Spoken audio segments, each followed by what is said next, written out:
Yeah. Okay.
All right, let's go ahead and get started. So we'll finish up talking about market revolution today, and then we've got a quiz, and then looking ahead at next week, we will talk about the transportation revolution. So read chapter 6. Questions about the paper. All right, keep working on it. Schedule time to meet if you need to. All right, so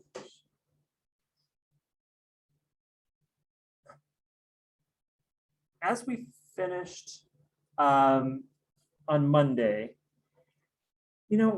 we tried to understand, right, this transition from production, particularly subsistence production, and how that affects the environment, right? We talked about the effects of tobacco and other southern monocultures, how timber transforms, and then how, say, small farmers through the Swindon system maintain their environment.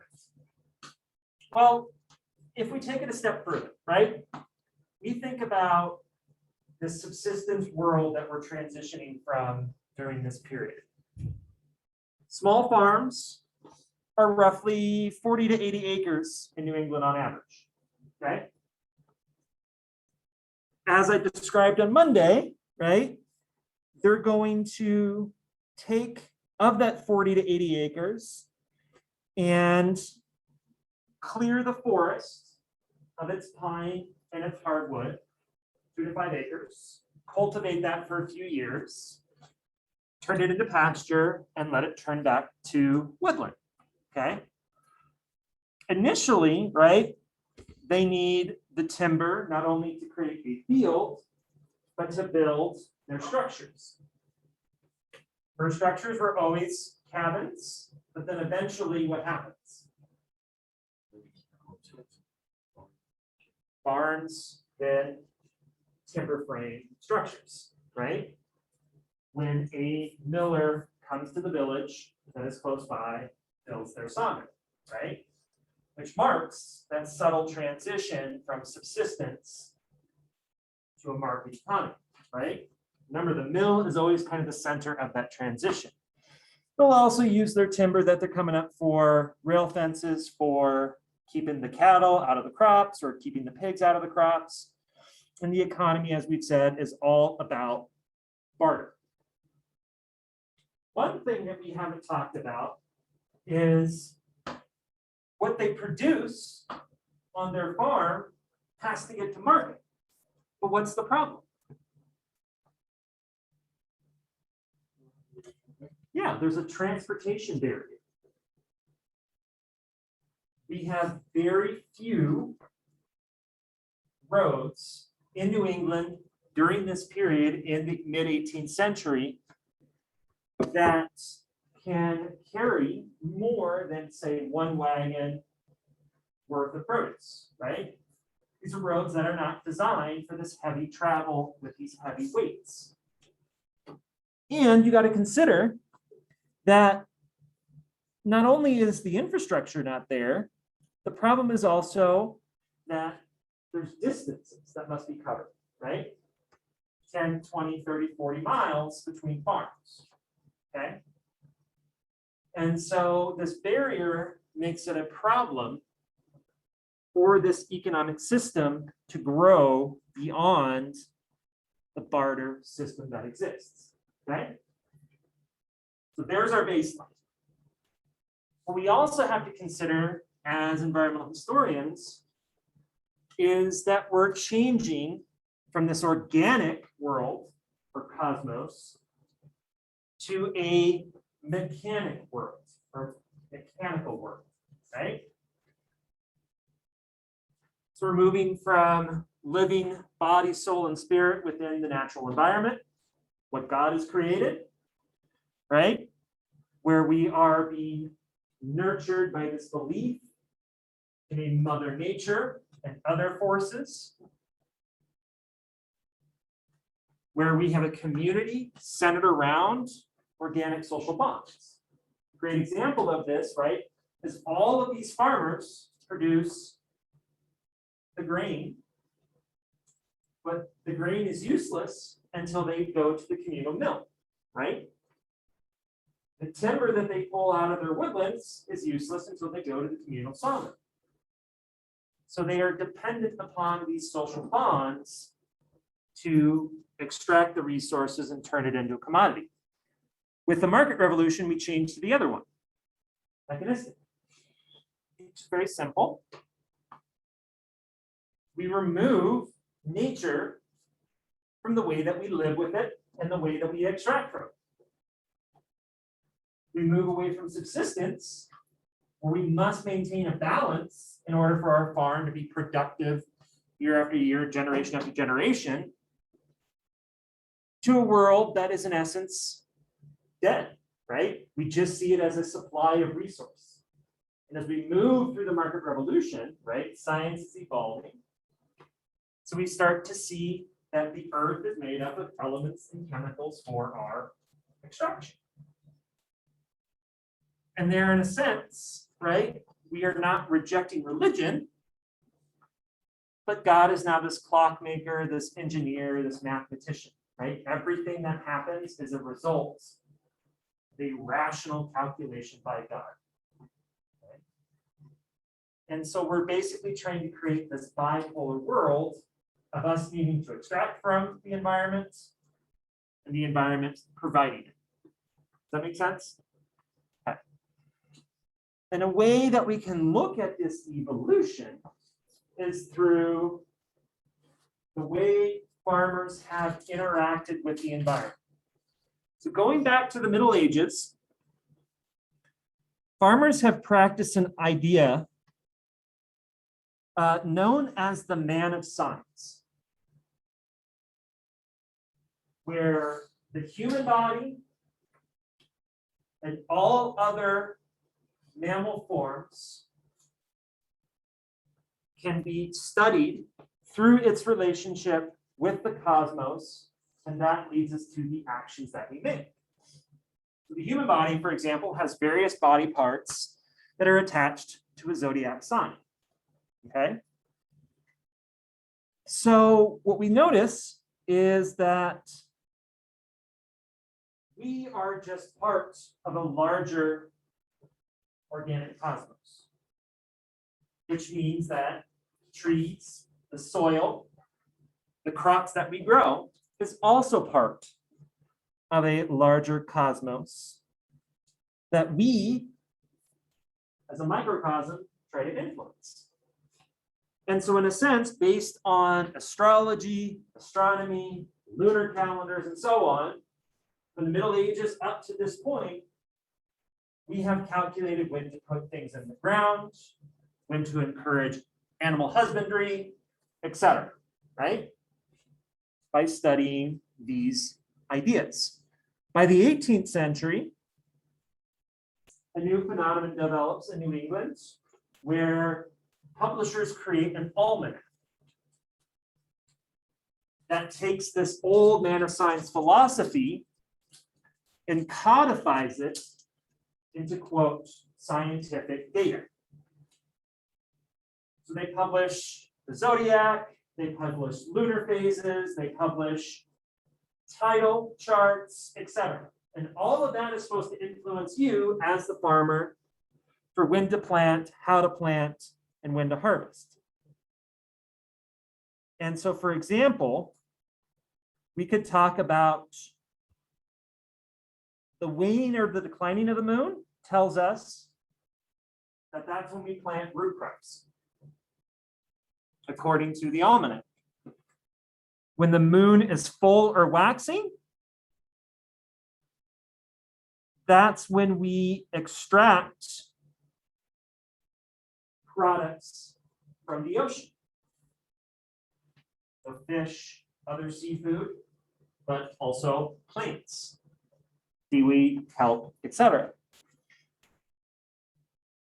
Also, when the moon is full, farmers are going to plant crops that grow upward. What's an example? Corn, right? The obvious one in New England, okay? When, say, the moon is falling, so after a full moon, that's when you encourage pigs to breed. Because in theory, that's when she is most fertile, according to this idea. And so in a sense, right, we must then consider the almanac as an essential component to making subsistence work. But as we move forward, you would think the almanac goes away as we become more mechanistic or mechanical in our world.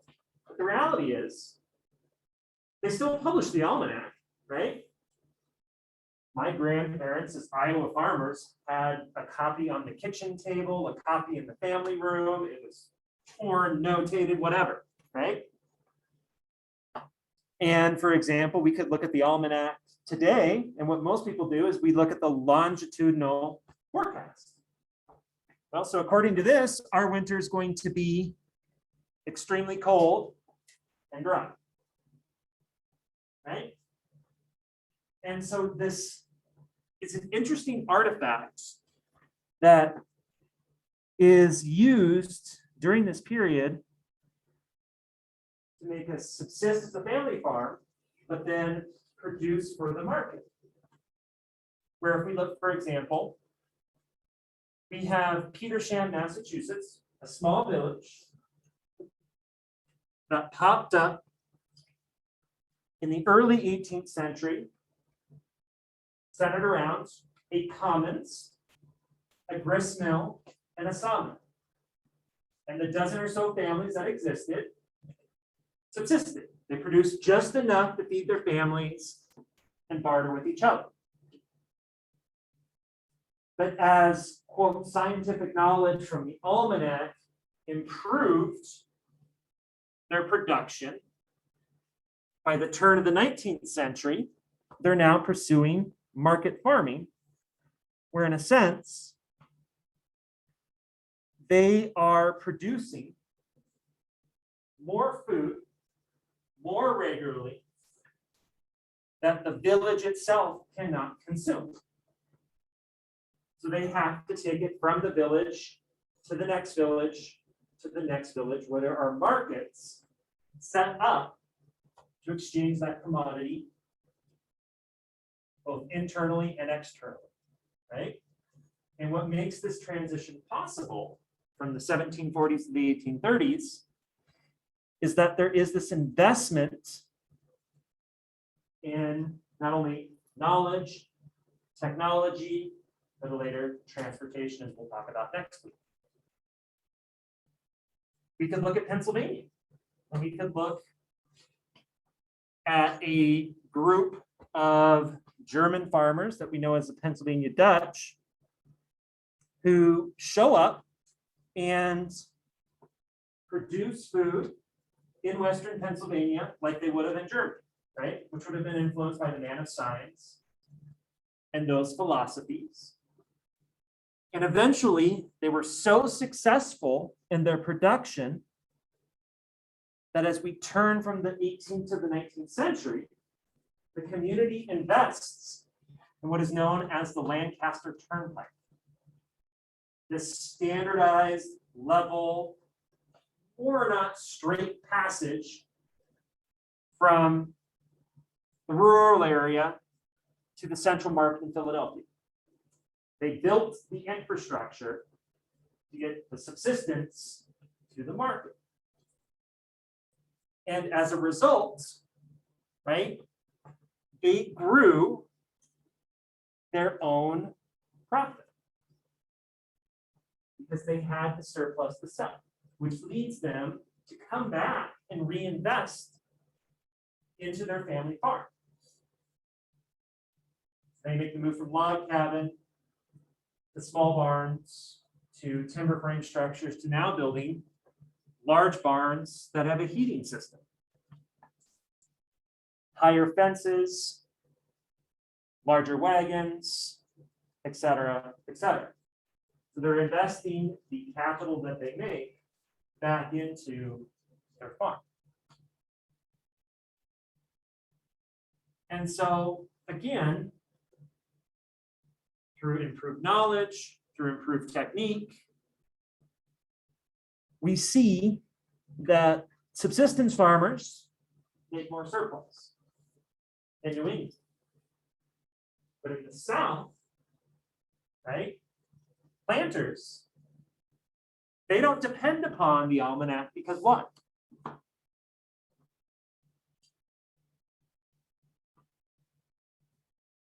They're intensive agriculture. Their sole purpose is to mass produce a cash crop.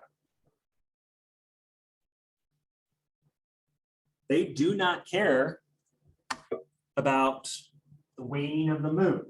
They don't care about tidal charts. They care about getting as much tobacco in the ground, pulling it out, drying it, and shipping it. Okay? And so what they do is obviously clear as much land as possible, grow the number of enslaved workers on their plantation, and eventually we start to see that, say, the second or third generation planter is what we would call an educated market farmer, who basically sat down and kept account books where they numbered the fields, they tracked the number of weeds and pests to calculate the cost of cultivation and the profit to be made. And so what we see is that in the South, we have definitely moved far away from subsistence and more into a intensive agriculture that's all about profit. Right? So we're moving closer and closer to this ideal of capitalism, because your motive is produce as much product at the cheapest possible cost, right? Because your market is moving from domestic to international, right? That's your goal. Whereas in New England, you don't function that way. All right. So with all of that now in mind, what do you think is a tension that will exist between this push towards a market economy or towards capitalism and our democracy?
in a sense, all of your answers are exactly what we're noticing. So during this period of the late to mid 19th centuries, we notice that there is this capitalist ecological revolution where we are noticing that this transition from this agrarian-minded society, whether it was from the Frenchman Greve Kerr or Thomas Jefferson, to the commercially minded society of, say,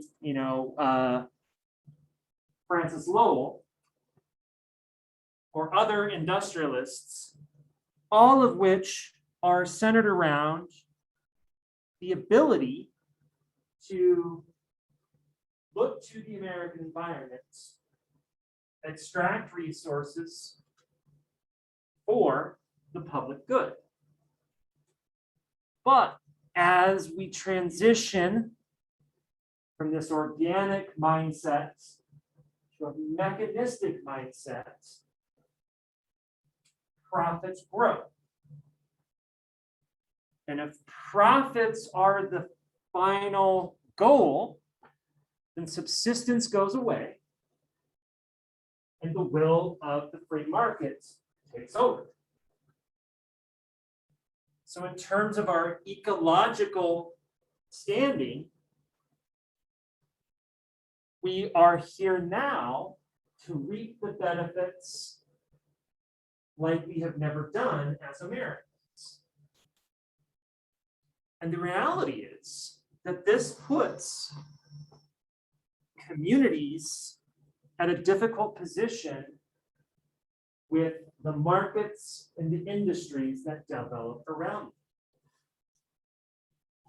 Because we're transitioning from this idea of a public good, of a village gristmill or a village sawmill, to a company town that's centered around the textiles, to which your individual liberties come at great cost of your labor and your environment. So this is that tension we're looking at. And so let's then figure out how that culture changes. What does the culture look like as a subsistence? What does it look like as a market? That way we can track change.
Very good.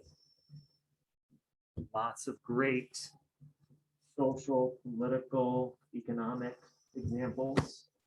But another way to think about it, right? So subsistence, it's the yeoman farmer. It's village artisans, right? Because they're focused on that small communal or village economy, it's easy for them to be satisfied and content with this subsistence culture, right? They're able to live within their environment, to extract from that environment, etc. And because it's a subsistence culture that centers around this communal belief, right? There's very little government within their community. And because we barter and we share things in commune, you don't need taxes, right? Because everybody's providing for the public good. And so this is a very Jeffersonian vision, right? About equality, about property rights, and your ability to participate in a democratic system. Now remember, when Jefferson talks about democracy, it is freeborn white male property owners, right? The market culture, this is now merchants, bankers, planters, slaves, etc. They are not satisfied because we're introducing competition. So therefore, they approach it through a get-ahead mentality. And they believe that in order for this to succeed, in some cases, government is essential, right? In particular, as we shift to producing goods that go beyond the domestic market, right? Whether it is cotton textiles, tobacco, wheat, whatever, we produce so much during this period that we must sell it abroad. So we must have a strong government that protects our markets so that we can sell more. And so this is under the Hamilton view, right? And in order for this to work, we must find a way to create infrastructure that permits this transition to a capitalist system. But the problem is, whose responsibility is it to build said infrastructure? As you read this week, it kind of depends on a particular context, time, place, etc. Cool. So,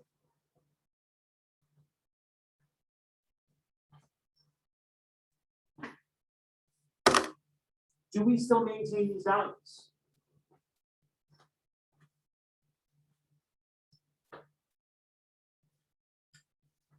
We still hold these ideas today.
Well, so some interesting answers here. If you think in our present context, right, and I think Connor's on the right track, right? COVID drastically changed our economy and our individual relationship with the economy, right? We were all forced to find this balance of subsistence, whether it's when we were in isolation or when we've come out of isolation, but still had to navigate an economy that was partially closed, right? So we became very dependent upon a market culture of what? Online consumption, right? Whether it's ordering your groceries or going nuts on Amazon, right? Which allowed us to create this notion of being satisfied with our experience, right? Because we could just order whatever we wanted and be here within days, or in the case of Rangely, within a week, right? Yeah, right? But we also had this weird reaction where everybody started to plant a garden and buy chickens and all of a sudden become small farmers, right? And so we slid into that subsistence world, right? And again, that was through that process of achieving satisfaction, right? Feeling content in this unknown world. So we kind of walked that line of living a subsistence life during parts of COVID, but also reaping the benefits of a market economy, particularly a global economy, right? Which is no different than this transitional period that we're going to talk about, right? Where we never go away from yeoman farmers. They still exist.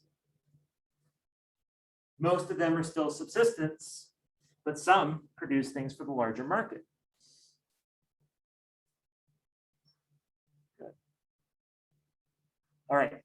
And so the last thing that we'll talk about before we end today is think about the broader context, right?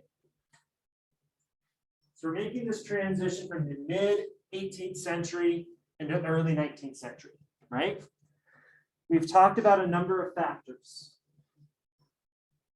scientific, technological, cultural, social, but now let's talk political. The War of 1812 is an essential part of this transition to a market economy. Sorry. I was waiting for that, right? Just one other instance of Americans invading Canada, right? When we think about the War of 1812, it was caused by what? American economic desires to grow, right? One of the factors that led to Britain's declaration of war against the United States is because we were selling things to Europe that is happening at the height of the Napoleonic War, where Napoleon is conquering Europe, Britain is fighting Napoleon, total chaos. We are economic opportunists. We want to sell to everybody, right? Because our economy is growing into a market economy. Let's produce more, let's make more money. And unfortunately, it led to war, right? And it was a devastating war on this country. Not just because the White House got set aflame and all of that, because it led to a significant change. Connor just wants to squeeze Canada in there. That's cool, all right? To the way we think about our economy as a tool of our foreign policy. From this point forward, most global conflicts that the United States engages in have an economic variable. 4 of 1812. The Mexican-American War, the Spanish-American War, the First World War, or the Global War on Terror all have economic motives. And all of those economic motives have effects on the environment, right? And if we think about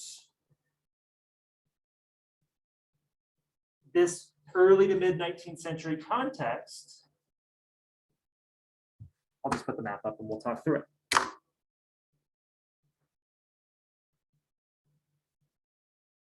We have always believed as Americans that westward expansion is our God-given right.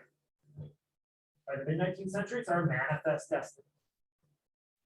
So we've had Americans, whether it's Jackson or President William Henry Harrison, that have pursued military campaigns into the frontier and continually through the West, all for economic reasons.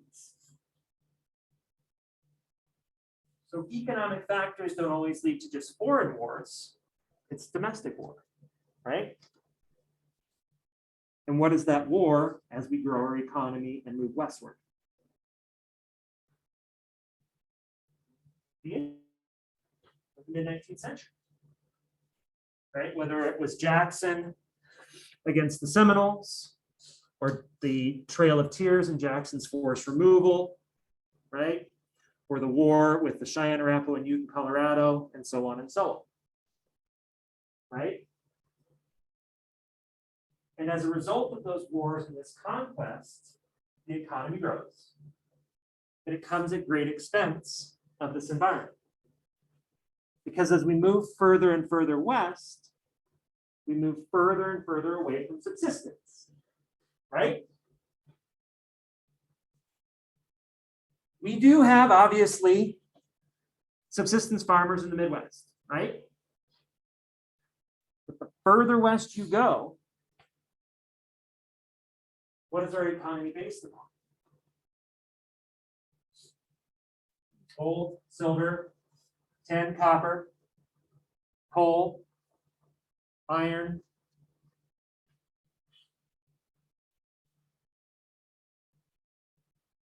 natural resources, right? That command a high value. So we've replaced cash crops with mineral wealth.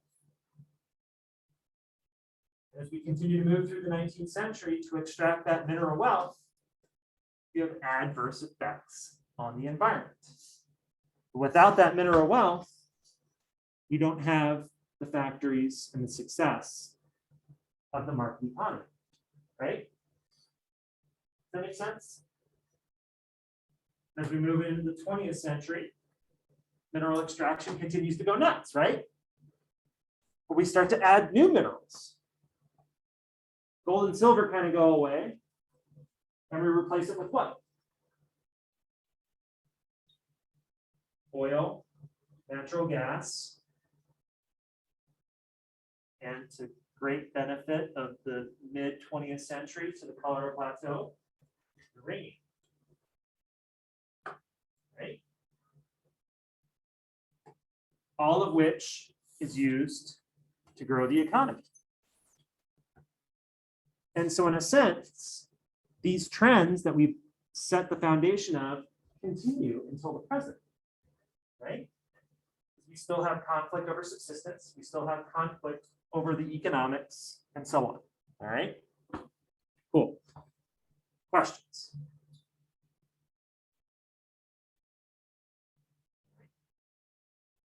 Just for a fun fact, last week was the anniversary of a very interesting project to extract natural gas right in our own backyard right here. In 1969, we thought we could use an atomic bomb to extract natural gas from the oil shale. does that not have a significant consequence? Well, it's very commonsensical, right? You detonate a bomb that is larger than what was used at Hiroshima, thousands of feet down in the ground. But this was a government-sponsored project because they believed that it would be more cost-effective and more efficient, right? Because you're going to get access to the gas 2,000 to 3,000 feet below the surface, which leads to economic growth. What do you think the outcome was? Well, the gas that they extracted was irradiated. The Department of Energy said that the level of radiation was no different than the radiation you were exposed to every day. Right? Your television, your radio, etc. It was all emitted radiation, right? They thought the problem was that this natural gas that you would use to cook your food and heat your home, people would have an issue. And, ultimately they did. But why take such an illogical step to detonate a bomb in our environment? Right? So even in 1969, we haven't transitioned from this conflict between democracy and capitalism that exists in New England, for example. Right? We tried to find a cheap way to get natural gas that ultimately we just believed the people would not be about. Right? It's a real interesting history. And you can actually go to the site where they detonated the bomb. About an hour from here. Drive towards Meeker, take a right on Peons Creek, and keep driving, take a left about 15 or so miles. There's a little plaque about this big. That's where they did it. It's safe, right? Because it was 2,000 miles below the surface. Huh? Yep, exactly, right? And so it's an interesting kind of window into how this hasn't changed. But history continues to repeat itself. Just like they destroy the rivers in New England for textiles, be willing to use modern science to pull gas out of the ground. All right, cool. Questions? All right, so we'll pick up with the transportation revolution on Monday. So let's just take your quiz early and you get out of here. Because you all are like exhausted because of this weather. Let me unlock it real quick.